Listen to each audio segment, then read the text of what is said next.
Police पर हमला करने वालों को नहीं छोड़ेंगे। कोताही हुई, गलती का अजाला करेंगे। आइंदा ऐसा वाकया नहीं होगा। पुलिस के जवान भाई और बेटे की मानित हैं। पुलिस जवानों की तकलीफ को अपनी परेशानी समझती हूँ। वजीर आला पंजाब मरियम नवाज का रहीम यार खान का दौरा, शेख ज़ैद अस्पताल आमद।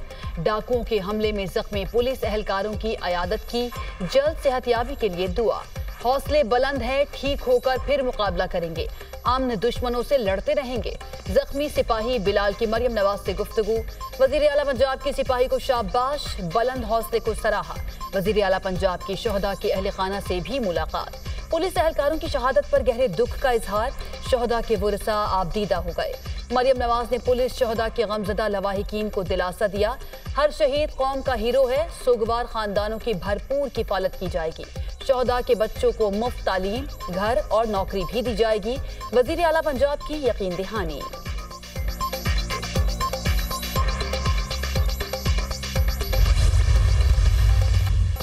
डाकू के मुतालबात पूरे किए जाएं वरना मुझे कत्ल कर देंगे। डाकू ने मगवे पुलिस एहलकार अहमद नवाज की वीडियो जारी कर दी। मगवे पुलिस एहलकार को जंजीरों से बांधा गया। डाकू का कचरे से पुलिस कैंप खाली करने का मुतालबा। डाकू की दी गई डेडलाइन खत्म। मगवी कांस्टेबल अहमद नवाज के वरसा का लियाकतपुर में एहतजाज, सड़क ब्लॉक कर दी। गाड़ियों की लंबी कतारें लग गई। वरसा का आला हुकाम से मगवी कांस्टेबल को बाजियाब कराने का मुतालबा। माचका हमले में मुलविस डाकू के खिलाफ घेरा तंग, कच्चे में ग्रैंड ऑपरेशन की तैयारियां।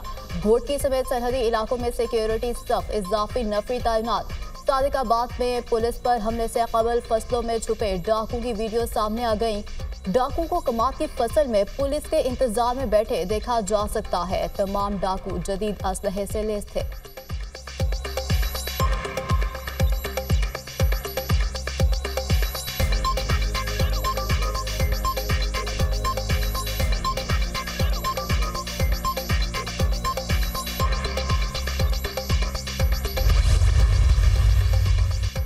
मुल्की सियासी मंजरनामे पर बड़ी पेशरफ। सदर मुमलिकत आसिफ अली जरदारी की सरबराह JUI मौलाना फजल रहमान से मुलाकात। वजीर दाखिला मोहसिन नकवी भी मौजूद। मुलाकात में मौजूदा मुल्की सियासी सूरत हाल, रवाबित बहाल करने पर तबादला ख्याल।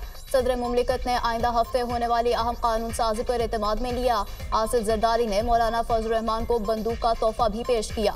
दोनों रहनुमाओं में मुलाकात की अंदरूनी कहानी। मौलाना का आम इंतखाबात पर तहफ़्फ़ुज़ात का इजहार, गिले शिकवे भी किए। सदर जरदारी ने फजल रहमान के तहफ़्फ़ुज़ात सुनकर सियासी ताउन तलब कर लिया। मौलाना के साथ दरीना ताल्लुकात का इजहार भी किया। दोनों जानिब से रवाबित जारी रखने के आज़म का इजहार।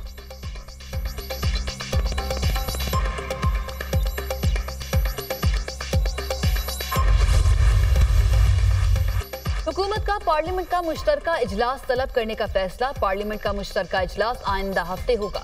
मुश्तरका इजलास में अहम बिल मंजूरी के लिए पेश किए जाएंगे। आइन साजी में नंबर गेम एक मरतबा फिर अहमियत इख्तियार कर गई। कौमी असम्बली में हुकूमती इत्तेहाद को 2/3 अक्सरियत हासिल नहीं। 336 के ऐवान में हुकूमती इत्तेहाद 210, अपोजिशन 103 अरकान पर मुश्तमिल। 23 मखसूस नशिस्तों का फैसला होना बाकी।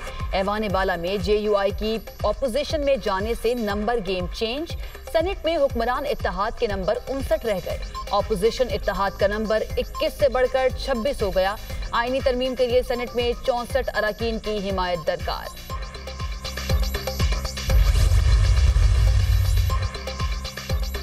झूठे बयानिए के जरिए PTI पर कब्जे की जंग का मंजरनामा आशिकार। अलीमा खान के रऊफ हसन के साथ व्हाट्सएप पैगामात ने नया पेंडोरा बॉक्स खोल दिया। 23 जून 2023 को अलीमा खान ने रऊफ हसन को बुशरा बीबी से मंसूब पैगाम भेजा। पैगाम में बानी PTI से जेल में मुलाकात और रोने के वाक़े की रुदात बयान की गई। बुशरा बीबी का ये पैगाम अहम काना है। बुशरा बीबी का डिस इन्फॉर्मेशन सेल लोगों को उकसा रहा है। इस पैगाम की तशहीद ना की जाए। अलीमा खान की रऊफ हसन को हिदायत। जो इंतशार की सियासत है, इसकी बुनियाद ही बानी चेयरमैन PTI ने रखी। जब आप माशरे को तकसीम करते हैं और माशरे के साथ साथ आप मुल्क के अंदर लोगों के दूसरे से लड़ाते हैं तो उसका अंजाम कभी अच्छा नहीं होता। यही वजह है कि अब उनकी अपनी पार्टी इंतशार और तकसीम का शिकार है। पार्टी पर कब्जे की जंग है और इसके अंदर जिस तरीके से मुल्क को नुकसान पहुँचाया जा रहा है। मुआशरे को तकसीम करने वाले खुद तकसीम का शिकार हैं। तहरीक इंसाफ कई हिस्सों में तकसीम होती नजर आ रही है। अलीमा खान ने बुशरा बीबी के बयान को झूठा करार दे दिया।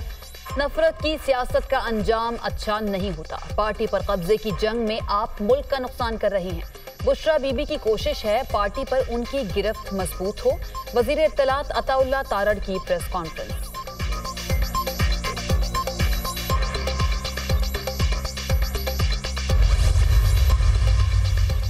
भाभी और नन में पार्टी पर कब्जे की जंग चल रही है। भाभी और नन के इख्तिलाफात फितना पार्टी के व्हाट्सएप ग्रुप्स में मौजूद बहस बने हुए हैं। फितना पार्टी इंतशार फैलाने के लिए किसी भी हद तक जा सकती है।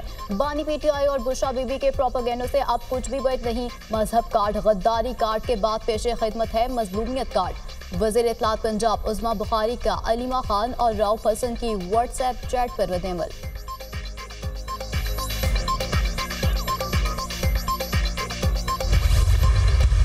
जागीरदाराना निजाम अपने पूरे जबर के साथ मौजूद। हम बड़ी बेशर्मी के साथ इस जागीरदाराना जमहूरियत को जमहूरियत कहते हैं। इस निजाम को बड़े छन्नाके के साथ, पूरी ताकत के साथ, पूरी कुव्वत के साथ गिराने, तोड़ने और बिखेरने की जरूरत है। इसके अलावा कोई तब्दीली नहीं है। ये शहर टैक्स भी दे रहा है और डोनेशन भी दे रहा है। ये शहर खैरात में पल रहा है, तो पूरे मुल्क को खैरात दे रहा है। जो टैक्स दे रहे होते हैं, रियासत जवाबदेह होती है कि आपका टैक्स कहां लग रहा है। बड़ी बेशर्मी के साथ जागीरदाराना निजाम को जमहूरियत कहा जाता है। जागीरदाराना निजाम पाकिस्तान की तरक्की में रुकावट है। इस निजाम को गिराने और तोड़ने की जरूरत है। इन हालात में मुल्क नहीं चल पाएगा, इसे ठीक करना होगा। कराची पूरे मुल्क को खैरात दे रहा है। टैक्स देने वालों को पता होना चाहिए कि टैक्स का पैसा कहां लग रहा है। वफाकी वजीर तालीम खालिद मकबूल सिद्दीकी का तकरीब से खिताब।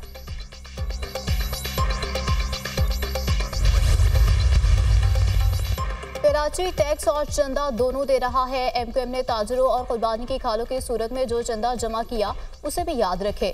हमारे अस्पतालों का चंदा आवाम की बेहतरी पर खर्च हो रहा है। आपने चंदा कहां खर्च किया? सिंध हुकूमत सालाना 30 बिलियन रुपए जिना NICVD और NIH पर खर्च कर रही है। एमक्यूएम को समझना होगा कि कराची की ठेकेदारी अब उनकी नहीं रही और ना ही अवाम उन्हें पसंद करती है।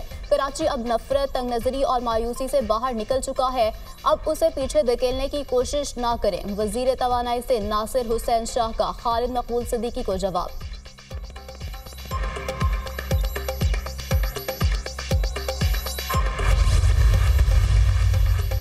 वज़ीर आज़म शहबाज शरीफ की ज़ेर सदारत अहम इजलास। Electronic procurement, E park acquisition and disposal system का जायजा। हुकाम की वज़ीर आज़म को ई प्रोक्योरमेंट पर ब्रीफिंग। शहबाज शरीफ का मंसूबे पर अमल दरामद में सुस्त रवि पर इजहार बरहमी। काम के मयार और प्रोसेस के नामुकम्मल होने पर भी इजहार नाराजगी। वज़ीर आज़म की एक माह में मंसूबे की तकमील की हिदायत। 2 अरब रुपए से जायद के तमाम तरक्याती मंसूबों की थर्ड पार्टी वैलिडेशन करवाने की भी हिदायत। हुकूमत तमाम किस्म की खरीदारी के हवाले से शफाफ तरीकाकार राइज करने के लिए भरपूर इकदाम उठा रही है। वज़ीर आज़म की गुफ्तगू।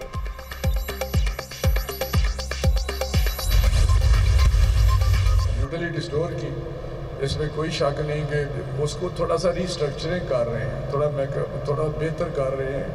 कोई बंदशंद वाली बात नहीं। इसका ये था कि मैंने खुद भी देखा है कि जो डिज़र्विंग लोग हैं, जो जिनको मिलना चाहिए, ये सब्सिडाइज चीज़ें जहाँ पे 5 चीज़ें हैं, आटा है, चीनी है, घी है या चावल हैं, दालें हैं, वो 100% डिज़र्विंग लोगों को नहीं मिल रहा होता। यूटिलिटी स्टोर्स बंद होंगे या नहीं? सेक्रेटरी सनत और पैदावार की बंदिश की तस्दीक। वजीर सनत और पैदावार की तरदीद। यूटिलिटी स्टोर्स के ऑपरेशन को बंद नहीं किया जा रहा। तश्कीलें नो कर रहे हैं। मौजूदा निज़ाम के तहत सब्सिडी मुस्तहिक अफराद को नहीं मिल रही। वो लोग भी यूटिलिटी स्टोर से अशिया खरीदते हैं जो मुस्तहिक नहीं। ऐसा निज़ाम बना रहे हैं जिसमें सिर्फ मुस्तहिक अफराद को ही सब्सिडी मिले। वफाकी वजीर सनत और पैदावार राना तनवीर हुसैन की सहाफ़ियों से गुफ्तगू। सेक्रेटरी सनत और पैदावार ने गुज़श्ता रोज़ कायमा कमेटी इजलास में यूटिलिटी स्टोर्स बंद करने की तस्दीक की थी।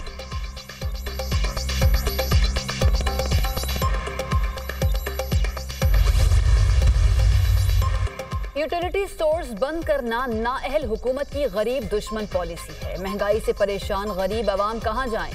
जाली हुकूमत ने आवाम को खुदकुशियों पर मजबूर कर दिया।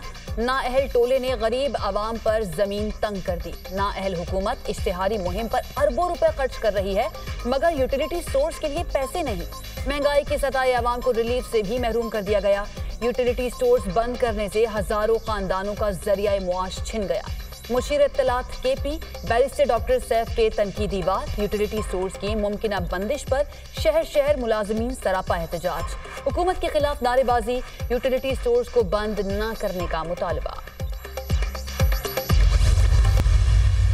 पाकिस्तान की सलामती के लिए, पाकिस्तान की खुशहाली के लिए मैं समझता हूँ कि कोई गुंजाइश नहीं है इस मुल्क में किसी किस्म की जो है वो नाराज़गी के नाम पर जो है वो टेररिज्म की या किसी किस्म की यानी गलत एक्टिविटी की।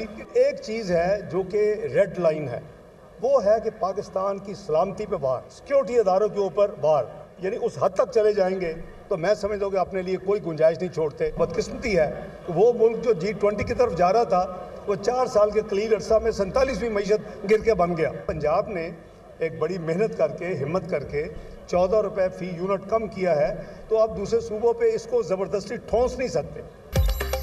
नाराजी के नाम पर दहशतगर्दी की इजाजत नहीं दी जा सकती। मुल्क से दहशतगर्दी का दोबारा खात्मा होगा। पाकिस्तान की सलामती और सिक्योरिटी इदारों पर वार रेड लाइन है। 9 मई के जिम्मेदारों को सजाएं मिलेंगी। पाकिस्तान मिसाइल कुव्वत बन चुका है, अब मुआशी ताकत बनना है।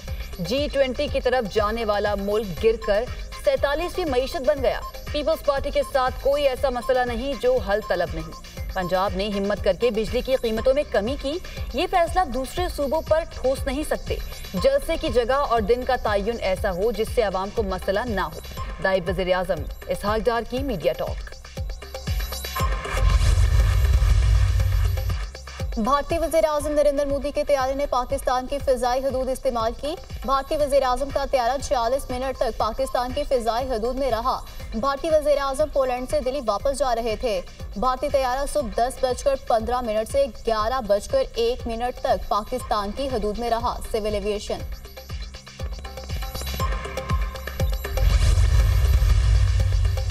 तहरीक इंसाफ का बैरिस्टर अली जफर से मुताल्लिक अहम फैसला, इंट्रा पार्टी और बानी पीटीआई नाअहली मुकदमात में पैरवी से हटा दिया। पीटीआई की नई कानूनी टीम इंट्रा पार्टी केस की पैरवी करेगी। बानी पीटीआई से मुशावरत के बाद नई कानूनी टीम मुकदमात की पैरवी करेगी।